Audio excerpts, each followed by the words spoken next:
Hoy es un aniversario redondo y esto tiene siempre mayores implicancias del salvaje golpe de Estado que las Fuerzas Armadas chilenas dieron contra Salvador Allende Gossens. Esto no es casual, o sea, no podemos pensar que se trató solo de la obra de un grupo de traidores, de malos militares. No es solo culpa de Pinochet. El golpe de Estado fue una acción prevista y articulada en el contexto internacional. En realidad mucho invirtió la CIA para que ni siquiera pudiera asumir Salvador Allende. La resistencia del pueblo y el pueblo de Chile movilizado garantizaron estos años de gobierno entre el 70 y el 73 que fueron muy difíciles. Hoy estamos conmemorando, recordando la traición. La traición es, por empezar, de Pinochet Ugarte, pero también la traición de medios de prensa, podría hablar del Mercurio, pero también de muchos sectores de la sociedad chilena que siguen dando batalla hoy. Pensaba que esto de alguna manera, este golpe en particular también desencadenó una serie de golpes en toda América Latina, ¿no? En realidad, desde Argentina, y al no leer la historia por allí en una clave latinoamericana, tendemos a pensar siempre en la excepcionalidad de nuestro 76, ¿no? La última dictadura. Y en realidad para mí las dictaduras hay que pensarlas en un arco temporal más amplio, un arco temporal que se puede inaugurar con el 54 en Guatemala contra Jacobo Arbenz, en el golpe de Stroessner en Paraguay, en el golpe del 66 en la Argentina, el que dio Onganía. Es decir, no son prácticas que se inauguran en el 73. Lo que se aborta, y por eso creo que tiene implicar, digamos que es muy importante conmemorar esta fecha, es reflexionar qué pasa cuando un pueblo se anima y qué pasa cuando un pueblo está dispuesto a movilizarse y a dar batalla a todas las fuerzas internacionales.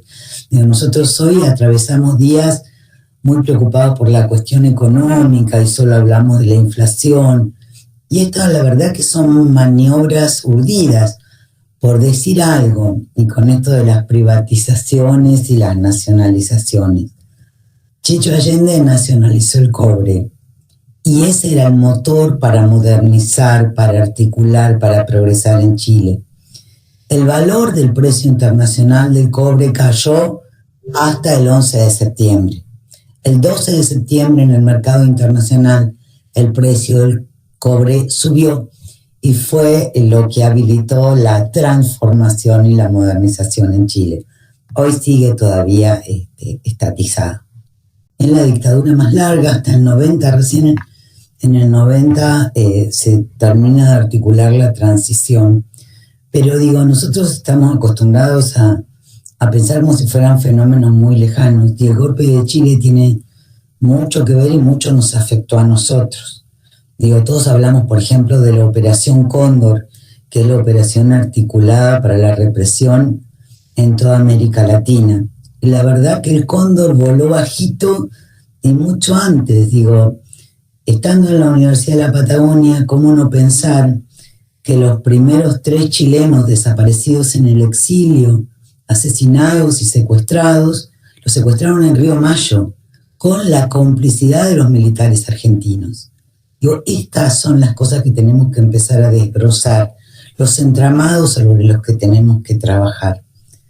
Digo, tenemos que esperanzarnos y que volver al discurso de Allende cuando se plantea que se volverán a abrir los caminos, la alameda, para que transiten las mujeres y los hombres de su pueblo. Las fronteras las construyen. Nosotros estamos, yo vengo de trabajar temas de exilio, especialmente el chileno, de migraciones forzadas, pero hoy preferimos hablar de movilidades.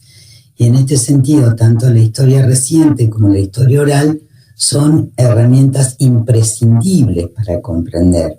Nosotros a veces nos parece que cuando entrevistamos a una vecina, a un vecino, estamos obteniendo poquita información.